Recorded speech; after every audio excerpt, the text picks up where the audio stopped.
we'll go. Okay.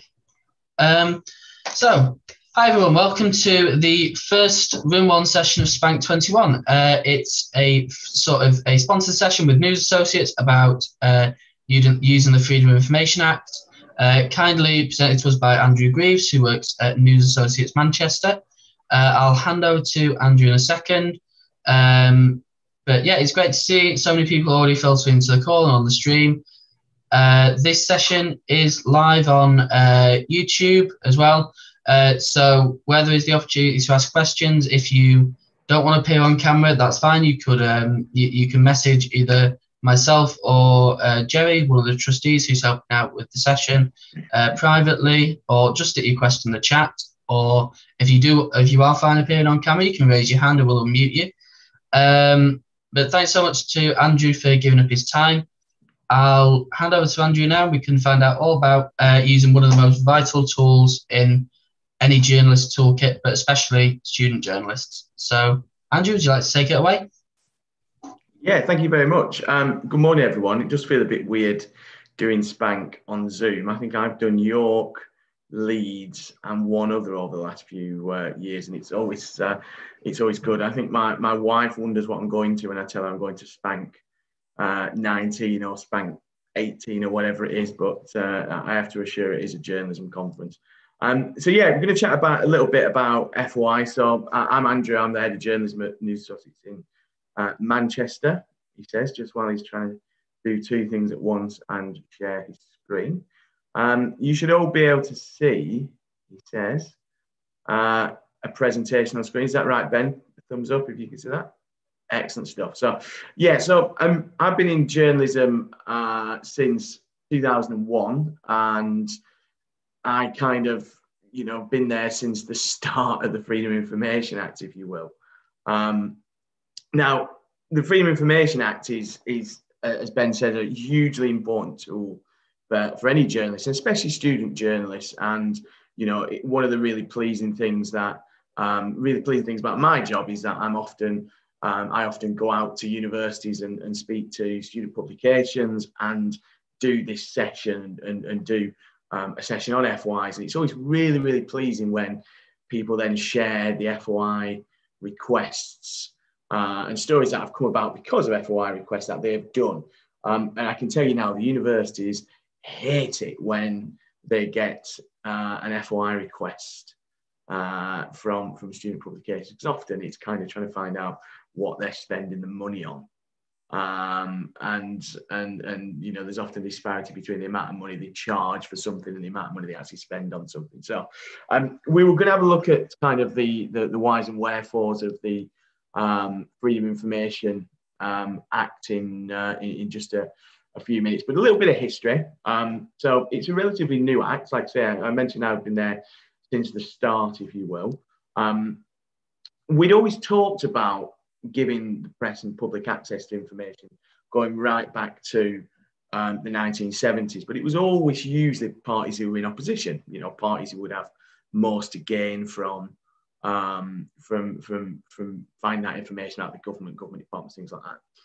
But then a little known politician called Tony Blair, who I'm sure some of you may remember, and his Labour government actually put it in their manifesto ahead of the 1997 general election.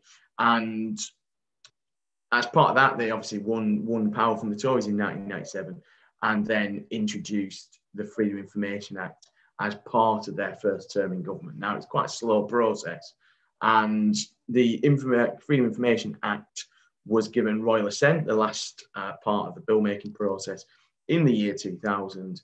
And from there, the kind of process took even longer, and it wasn't until 2005 that we started to be able to request information from this range of public bodies. Now, it is really important because before the introduction of the Freedom of Information Act, essentially information was released on a need-to-know basis. And more often than not, public bodies and successive public bodies basically would decide that, we didn't need to know the information about what they were up to, what they were spending money on, and things like that. Of course, we got some of the information, but the Freedom of Information Act was the first time that we could get information on demand, really, and request the information ourselves.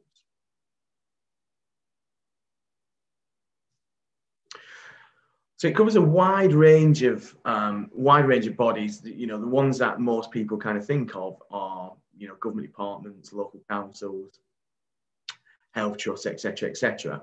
And I always say to our trainees, kind of, there's so many public bodies to go at. There's tens of thousands of public bodies to go at, or thousands of public bodies to go at, to get information. Now, obviously, that middle one there, schools, colleges, universities, is probably the one that you are most interested in.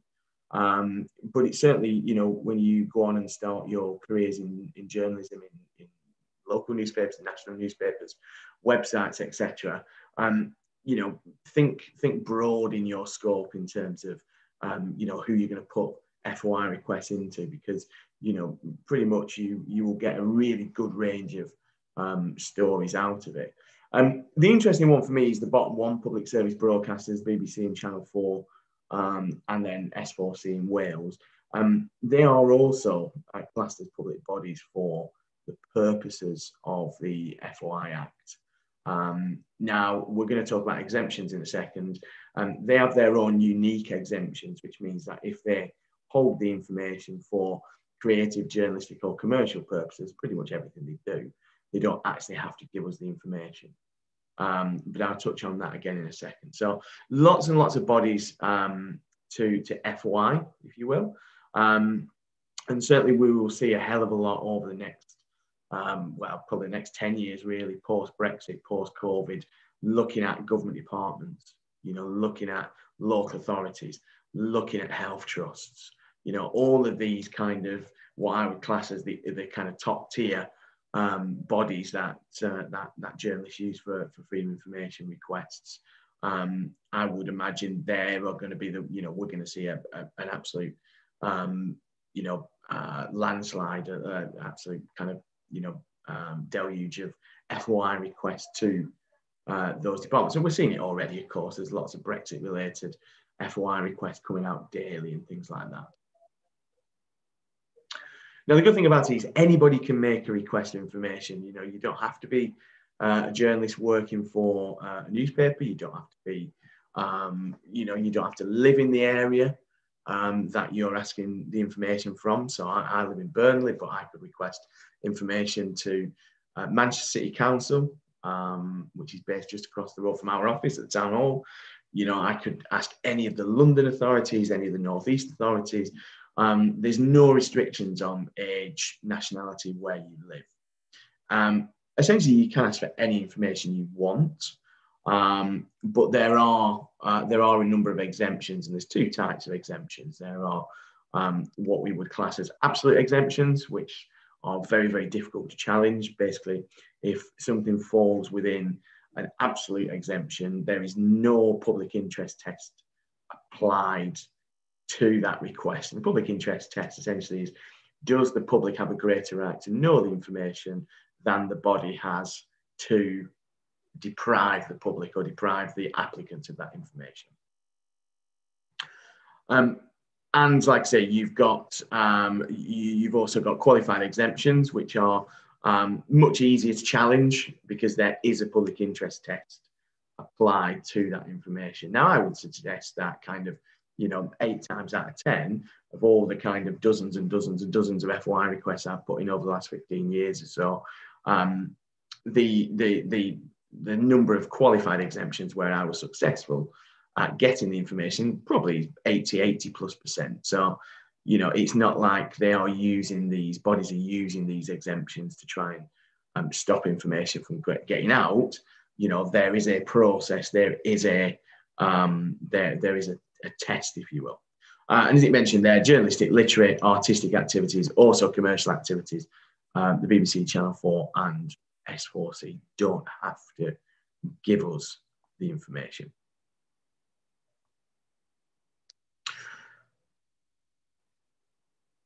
These are your absolute exemptions. I'm going to explain the last one a little bit it in a bit more detail in a second, but the 8 kind of original absolute exemptions: information that's accessed by other means. So is it already in the public domain? One of the most frustrating things for people who deal with FOI requests is when journalists don't bother either looking or inquiring as to whether the information is already out there.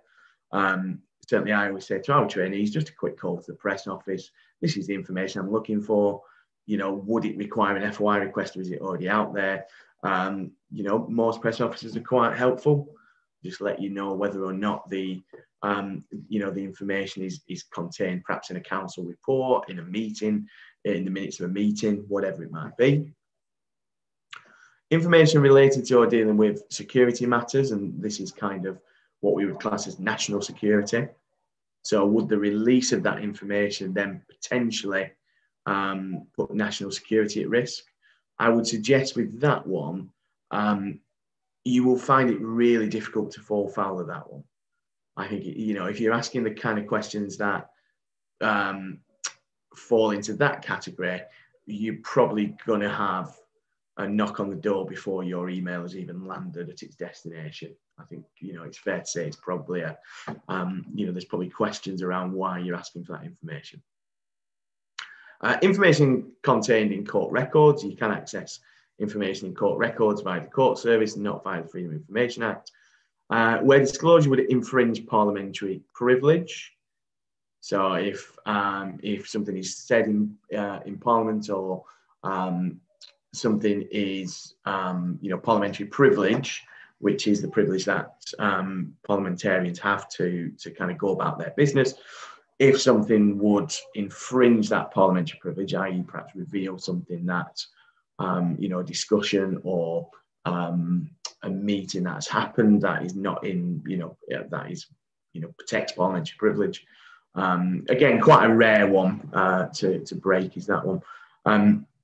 Information held by either the House of Commons or the House of Lords where disclosure would prejudice the effective conduct of public affairs.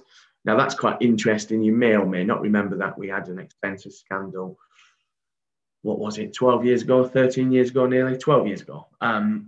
Essentially, that was the exemption that was always used when journalists asked for details of MPs' expenses. The parliamentary authorities always said that if we were to disclose, the details of MPs' expenses, then it would essentially stop them from, or not stop them, but kind of make it more difficult for them to carry out their role and to, basically carry out their public affairs, if you will. Anything to do with data protection. So essentially, we as individuals can find out what public bodies hold on us in terms of information. So I could put in a request under the Data Protection Act to, a public body and find out what information they hold about me. But what B is there is I couldn't ask about Ben or Kitty or anybody else on this call, Lucy. I can't ask about that information because that is protected by the Data Protection Act. Information provided in confidence seems a pretty obvious one, of course. If information is provided in confidence, perhaps for a criminal investigation or an investigation at government level, it does seem a little bit daft that somebody could then find out what was said. And then the kind of penultimate one there is basically anything that would commit a contempt of court. So, anything that's prohibited by the law, anything that is incompatible with any EU obligations we still have. We don't have many EU obligations now, but, there are still certain procedures and processes that we are part of that might fall foul of that one, or would commit a contempt of court. And the kind of best example for that one is probably mid-trial putting in an FOI request that would perhaps reveal information that would cause a trial to collapse. So what you often find when you're working at a newspaper, if you've got a big set-piece trial in your area, a murder, big drugs trial, the police will release a lot of information to you for what we call background pieces. And, you may be, it might not come as a massive surprise, but some people always wonder how, the Manchester Evening News suddenly has 10 pages of copy the day after a trial has happened. There's not some poor sod sat there until midnight typing all that up. They kind of put that together during the course of the trial. And all that information for those stories has often been provided by the police under an embargo, and that embargo is only lifted once, a guilty verdict comes in, or a not guilty verdict, whatever it might be. You wouldn't be able to put an FOI request in for that information, because the FOI request wouldn't be able to put an embargo on it, which means you could release it immediately. So what they do is they just put that into the absolute exemptions. And then, information relating to communications with or on behalf of the sovereign, the heir to the throne, currently Prince Charles, and the second in line to the throne, currently Prince William. Now, the royal household itself is not actually classed as a public authority within the meaning of the Freedom of Information Act. So they are exempt. So you can't put an FOI request into the royal household. Now, the royal household is quite transparent. All the kind of stuff we would probably want to find out about the royal family, i.e., how much they spend, how much they're spending, what they're spending it on, etc., etc. They release that information anyway. But anything else, you can't put an FOI request into the royal household. What you can put an FOI request into is any public bodies which have received communications from, or have written communications to, or had communication with the royal household. And Section 37 of the FOI Act provides an absolute exemption for that kind of information, either way, relating to the Queen, Prince Charles, and Prince William. But for any other members of the royal family or members of the royal household, so and Andrew, Edwards, Beatrice, and everybody else, all the rest of the hangers-on, that's a qualified exemption. Now, that was amended a few years ago and has been tightened up in the kind of wake of something called the Black Spider memos, which you may remember, you may not. They were very, very unforgettable. But the Guardian spent a ridiculous amount of money trying to get details of correspondence between Prince Charles and various government departments. Prince Charles is well known for being a bit of a meddler in terms of lobbying government departments on behalf of causes that he's passionate about: heritage, environment, education, things like that. And because we have a constitutional monarchy, i.e. one that shouldn't have a day-to-day role in politics, the Guardian thought it was important to find out the level of lobbying by a future monarch. It was a big, long legal battle. It went on for years, and eventually they got their own way. I think they spent hundreds of thousands of pounds on legal fees and things like that. And in the end, the memos, the actual correspondence between Prince Charles and the government departments were pretty useless, really. There wasn't much to get our kind of pulses racing there. But it was quite embarrassing. The government under David Cameron moved to tighten up the loophole that allowed a future monarch's correspondence from being revealed.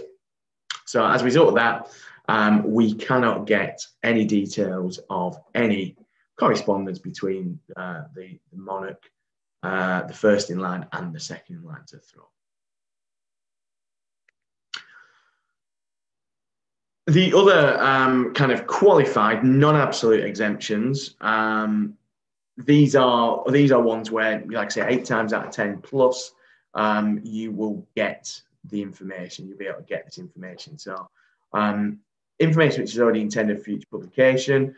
The government is very keen, and governments are always very keen for councils to be more transparent and local authorities to be more transparent and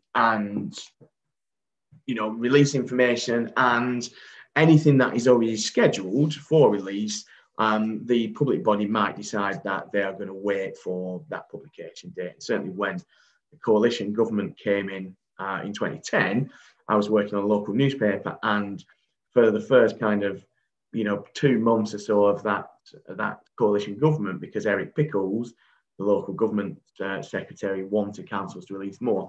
The council that I was covering basically hid behind that and just refused, pretty much every FOI request that I put in. Slightly petty, but there you go.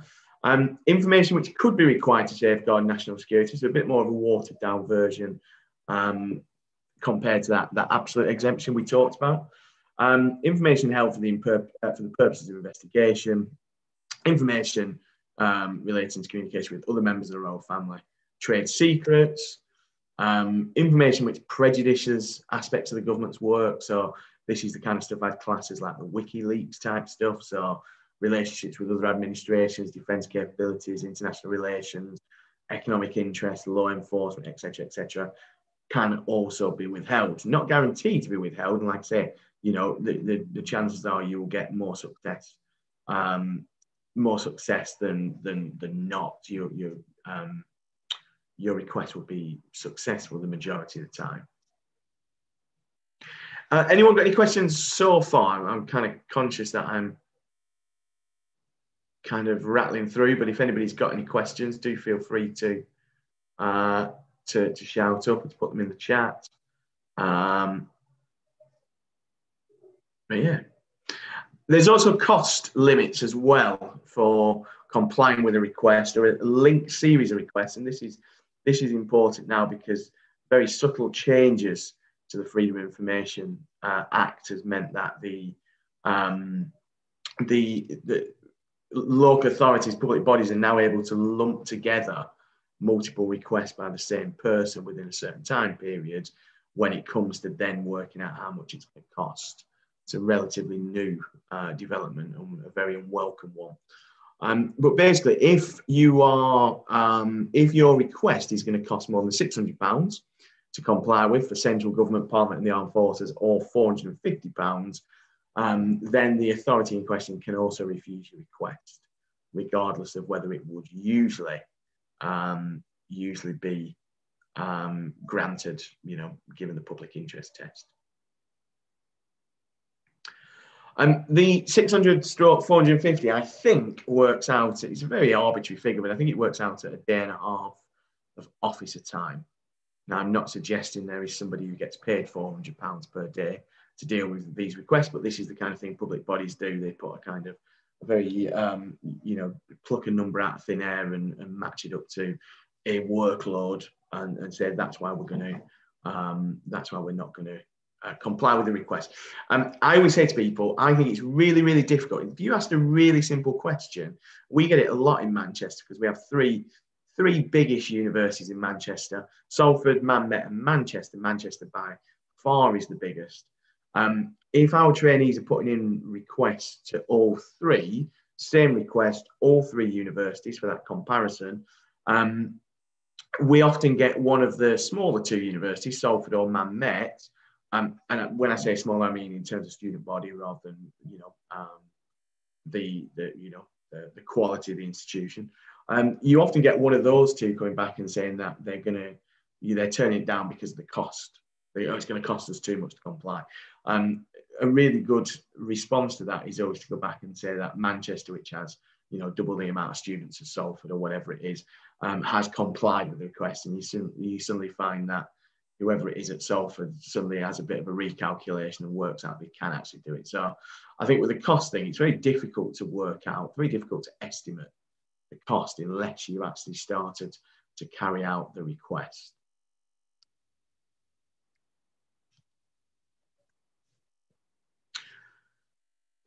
So once we've filed a request, I'm going to touch on that in a second. The authority in question has 20 working days to come back to you, and they can come back to you on a number of different, with a number of different responses.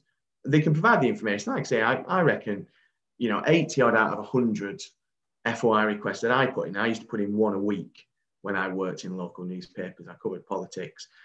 So every Friday I would put in one FOI request, because putting in that FOI request on a Friday meant that essentially once I've done 4, and I was then up to speed of having done one a week, essentially every 20 days, every kind of 4 weeks, I would get an FOI request back and it meant that I had this kind of constant supply of stories. And some of them were bigger, some of them were smaller bits. Some of them, you didn't get the information you were quite expecting, or, the information you got wasn't quite as dynamite as you thought it was going to be. But you have that kind of constant stream of stories. And I always did it on a Friday because, and some of you, if you've been on work experience at local newspapers and have had the pleasure of sitting in on news meetings on a Monday morning, will know that the worst news meeting to be in is the Monday morning news meeting, because everyone's been off all weekend. Nobody's got anything to offer up. So we used to put in FOI requests on a Friday, or I did certainly, to make sure that I at least hopefully would have something to offer up at the news meeting on a Monday, because I used to work with the news editor who would make Alex Ferguson's fabled hairdryer treatment look like a walk in the park. He knew he was going to get his backside kicked by the editor if he didn't have anything to offer up for the paper. So he used to make sure he kicked our backsides if we didn't have anything to offer up. So it was a bit of a self-preservation to a certain extent. So like I said, more often than not, you get the information. Frustratingly, sometimes you get told they don't have the information. Now, what I would say is most public bodies will get back to you a lot quicker than 20 days if they don't have the information. But again, it is worth checking. It's worth checking. You're looking for some stats on something. It's worth just a call to the authority that you think has those stats, because either they can tell you they don't have the information, or as the next point says, they can tell you that somebody else has the information. And we used to do that quite a lot with the police. After certain periods, certain police forces wouldn't necessarily hold the information. It would be held by something called the Police Authority, which has now been replaced by the Police and Crime Commissioner. So it was always handy for us to ring the Lancashire Police, Greater Manchester Police, just to say, look, this is what we're looking for. We're looking for knife crime over the last 10 years. Do you have all the information? And they'd say, oh, well, we've got the last 3 years, but the Police Authority has the previous 7 years, if you will. Every now and again, they will refuse to give you the information and explain why. And that explanation why is really important when it comes to the appeals process.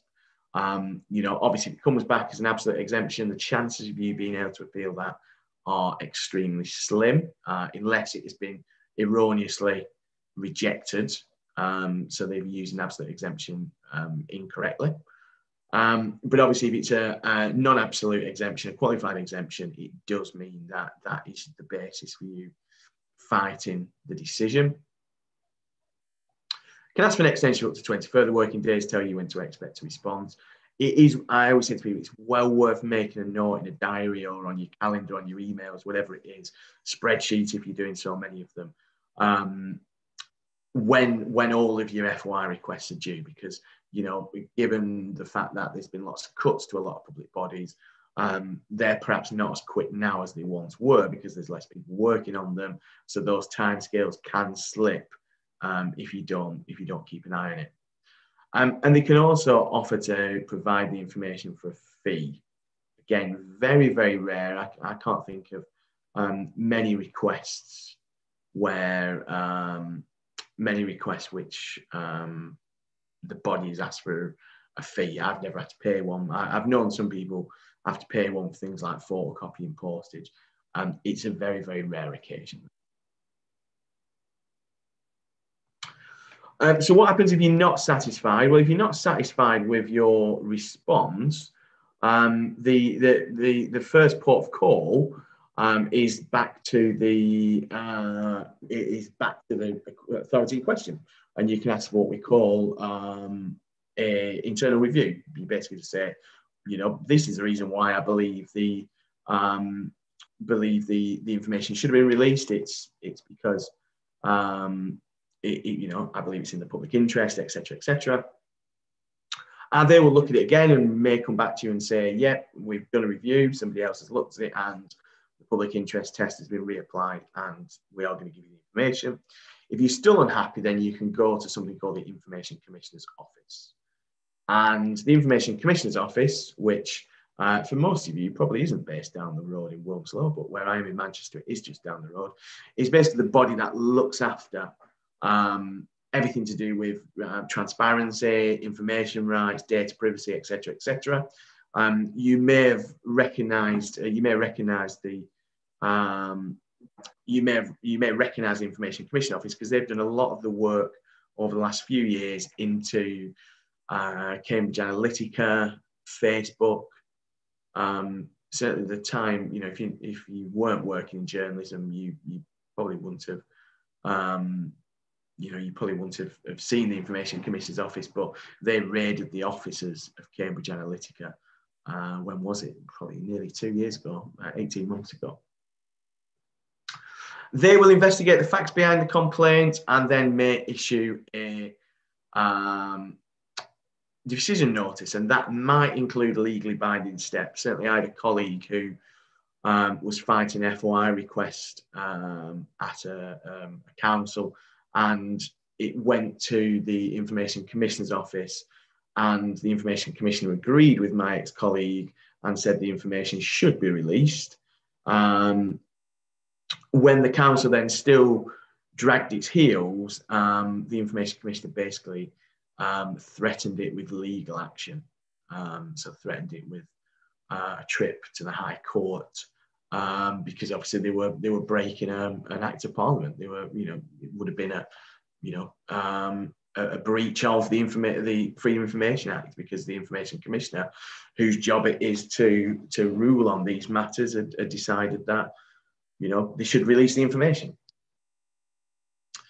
What I will say about the Information Commissioner's Office is I used to always appeal. You know, if I got, you know, the odd refusal that I got, I would always appeal it because, you know, I was always certain that I wanted the information for a very specific reason. You know, I wanted it because I felt it was in the public interest. I felt it was a newsworthy story. What I'll say about the Information Commissioner is sometimes, you know, I would appeal to the Information Commissioner, and sometimes I'd be dead certain I was going to win and wouldn't win. And there'd be others which I thought I might have been on slightly sketchy ground and might not win and ended up winning. It does feel sometimes like a bit of a coin toss, but you know, the most tenacious journalists will always appeal. You know, if you put in an FOI request, the chances are you think it's in the public interest. You think it's a story that you believe the public have a right to know. You know, a lot of these public bodies kind of rely on the fact that if they issue a kind of decision notice that says, we're not going to give you the information because we don't believe the public interest test has been met, you know, they kind of rely on journalists or members of the public, because members of the public put in a lot of FOI requests, deciding against appealing and things like that. So I always say to people, make sure you're appealing. You know, if you get turned down, you know, push it as far as you can, because, you know, unless you do, you'll never know what information they hold. You'll never know how good that story could have been. Right, the important bit. So we always, I'd say, you know, 99.9% of us will put in our FOI request digitally. I guess you could still write an old-fashioned letter if you were that way inclined, but, you know, it's miles better to do it digitally. A lot of places now have a special online form. You know, just gets you to fill in the details, what you want to request, etc., etc. The best way to find out if that is the case is on the authority's website. Just search Freedom of Information. The pages are often quite difficult to find. They're not usually kind of front and centre of the homepage. So just a quick search for FOI or Freedom of Information will give you either that special online form, or will give you the email address that you need to email. I've made that one up, foi@manchester.gov.uk. I can't actually remember the real email address for Manchester. I think Manchester might now be an online form. But they're the two ways that we would do it. You know, you do it one way or the other. If you are doing it by email, it's a case of being really clear about what you're asking for. Worst kind of FOIs are the ones that kind of ask for everything off different topics and things like that. Ones that aren't specific enough, ones that are asking for a really big lot of information. We once had a trainee a good few years ago. He was only a young lad. I think he was only 19 when he came on one of our courses. Really good at shorthand, dead good at shorthand.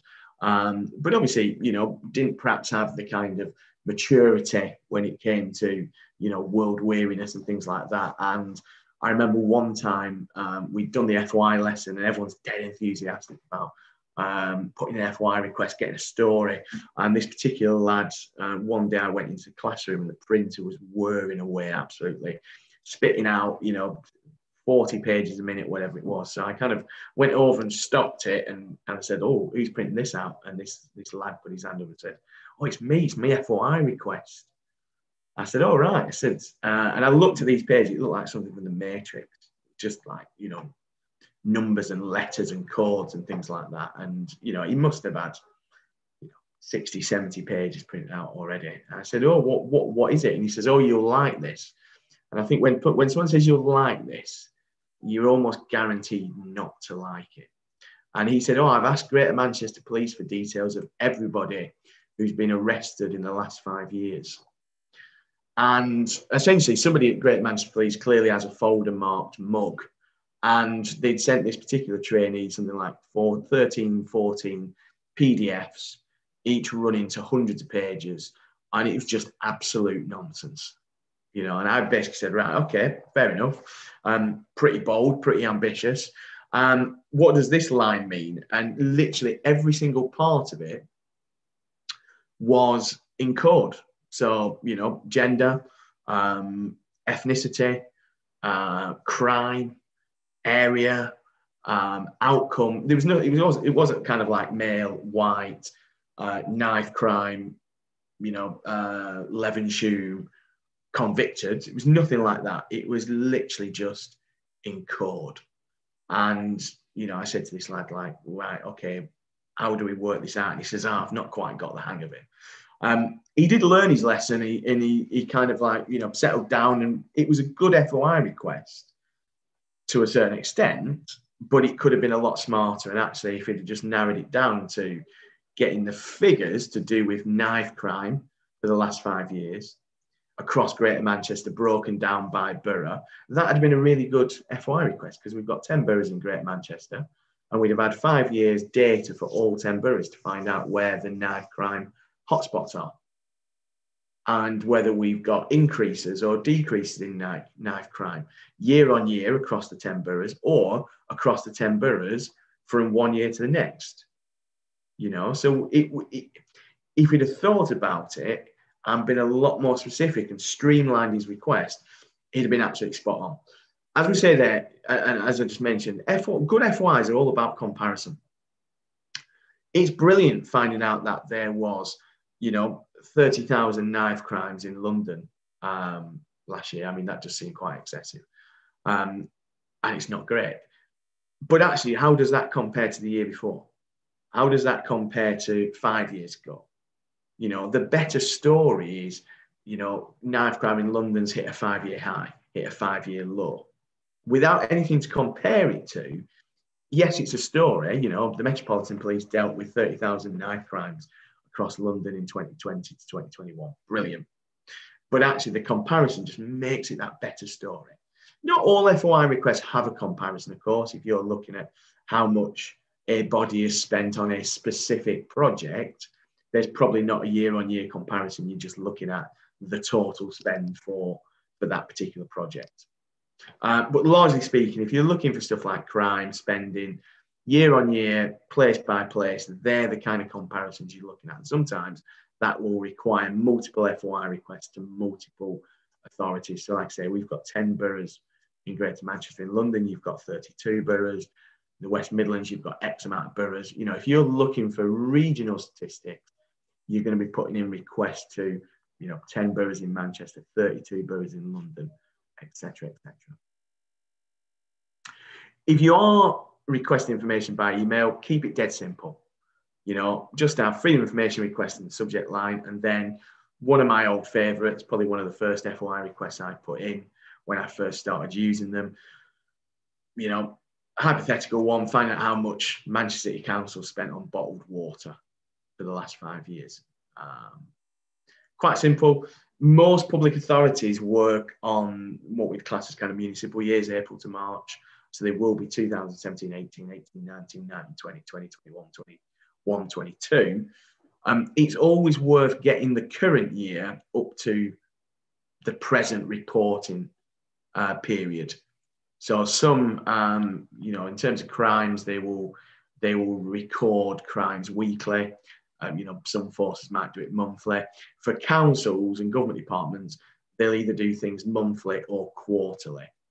So we are only kind of a month or so into 21, 22. But I might, if I put this request in now, I might get the first month. It's just a footnote essentially. But if you're doing a crime one and you are 6 months into the year, so you've got half a year, and crime is already getting close to the total for the whole of last year, that in itself almost then becomes a story. Greater Manchester Police have dealt with almost as many drink driving incidents in the first 6 months of this year as they did in the whole of the last year. So think about, trying to get as much information as up to date as possible. No obligation for you to reveal who you are, what you want the information for, nor do you have to state that you're a journalist. Stands to reason that if you're working on a local newspaper, they will probably guess if you're sending it from your work email. They'll probably recognise your name from the newspaper, etc., etc. Always worth including address and phone number in case they want to contact you. If there's an issue, sometimes they want to get in touch to say, well, we don't record things like that, we'll record things like this, etc., etc. But like I say, they're not against you. This is a legal requirement for them to follow. There's not a big conspiracy to try and deny you information. Just very finally, before I open it up to kind of questions, if anyone's got any, great website out there called whatdotheyknow.com. Do not submit an FOI using the website. As soon as you submit an FOI request via whatdotheyknow.com, that request and any responses to that request then become public. The beauty of an FOI request is that if you submit it by email, you and you alone gets the response. It means you can sit on that story, you can do a bit of digging into that story before you then publish it. Whatdotheyknow.com is really good because I used to use it for looking at what information people were asking from similar sized councils to the councils I was covering. So I worked in Bolton. I used to look at Nottingham, Leicester, Derby, Sheffield, Leeds, because quite often what was important in those cities and towns was also important to people in Bolton. So how much did the council spend on this? How much did, dangerous dogs, how many of this, how many of that, how many taxis failed their MOTs, and et cetera, whatever it is. So brilliant for inspiration, but do not use it for submitting FOI requests because, like I said, they become public straight away. And I managed to catch the same journalist twice doing that and nicked their stories, much to their annoyance, I should say. Any questions? There is my Twitter handle at Andrew Greaves 84. It is predominantly Burnley Football Club, food and cycling. I'll just warn you now. The odd rant about the Tories, but if you do fancy, if that's your bag, I appreciate it's very niche, but if that is your bag, then give us a little follow. But yeah, I'm happy to answer any questions Ben or anybody else might have.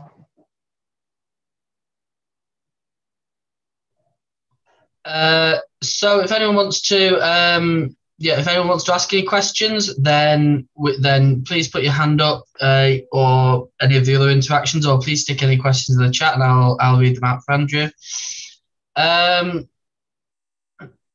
There is a question from Lauren.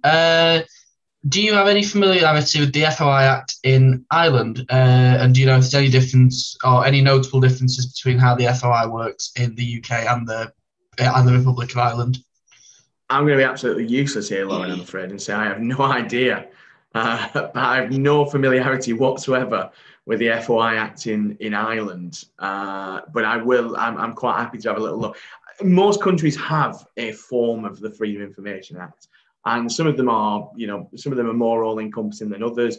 I would suggest that the one in the Republic is probably not too dissimilar to the one that we've got in the UK. But I will certainly, you were once I'll certainly have a little look into it. If you want to drop me a kind of a message on Twitter with an email address, or drop me an email, agreaves@newsassociates.co.uk, I'll certainly have a little look into it as soon as I finish this and see if there is. But I'd imagine it's very, very similar.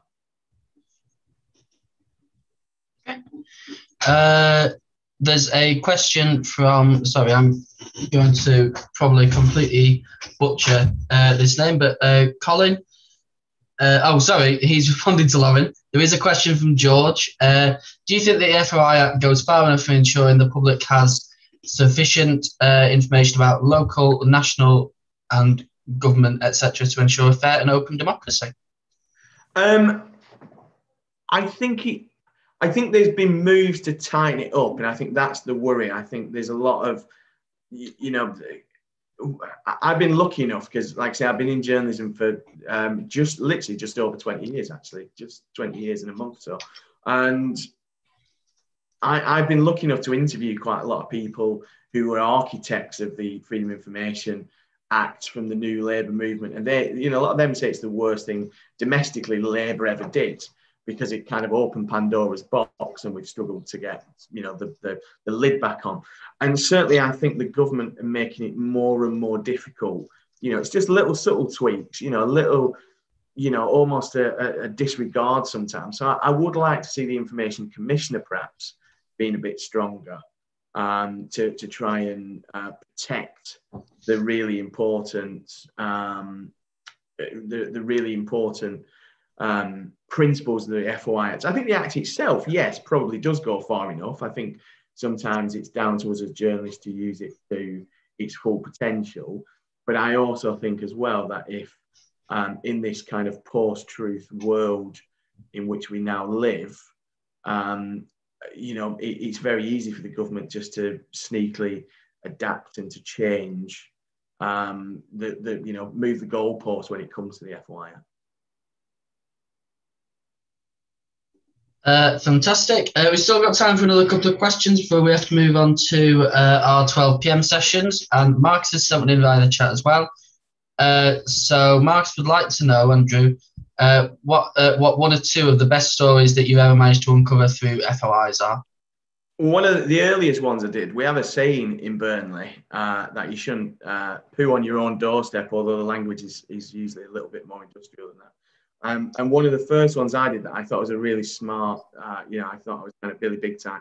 And when I covered Preston Council, we used to have this really lavish buffet before council meetings. And I thought to myself, oh, this would be a really good FOI request. I wonder how much this cost them. It's basically for the press and public, the press and the councillors.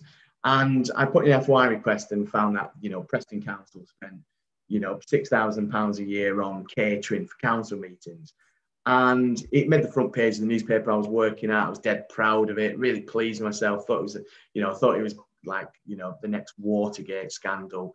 And then the next meeting I turned up at, I was confronted by kind of 60 very angry and very hungry councillors because the buffet had been reduced basically to big urns of tea and coffee, some kind of stale Nice biscuits, and jugs of water. But what I will say is it's one of the quickest council meetings ever.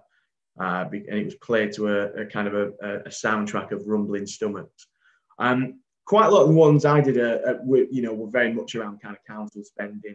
I covered local politics.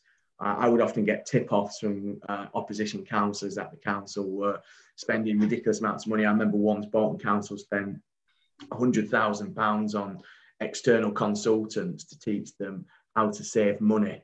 And I remember speaking to the chief executive of the council saying that I'd managed to find £100,000 saving, to which he excitedly asked me what that was. And I said, well, it's the consultants you've spent £100,000 on to save money. So I did a lot of that, a lot of spending stuff. I was obsessed with finding out how much the council spent on stuff. But yeah, there's some brilliant examples out there. A lot of the FOIs, a lot of the COVID contracts and things like that has come about due to FOIs, and we find out this information because these departments are duty bound, legally bound to release the information. So whether Matt Hancock, Boris Johnson, Gavin Williamson, or anybody else likes it or not, if we put in the request for information, they have to release it if it meets the public interest test. So, yeah, I reckon mine are probably relatively dull compared to some of my colleagues working on national newspapers. But, you know, from small acorns, huge oak trees grow.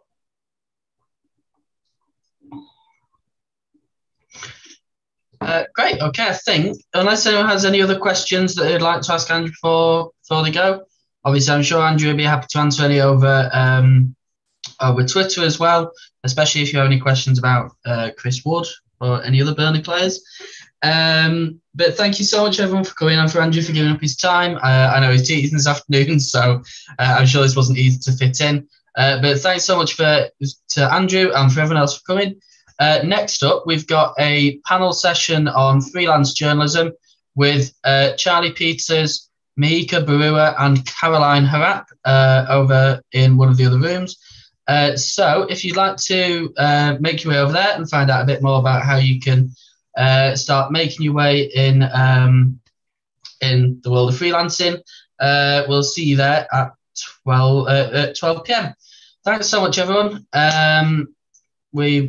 And enjoy the rest of the day and all the other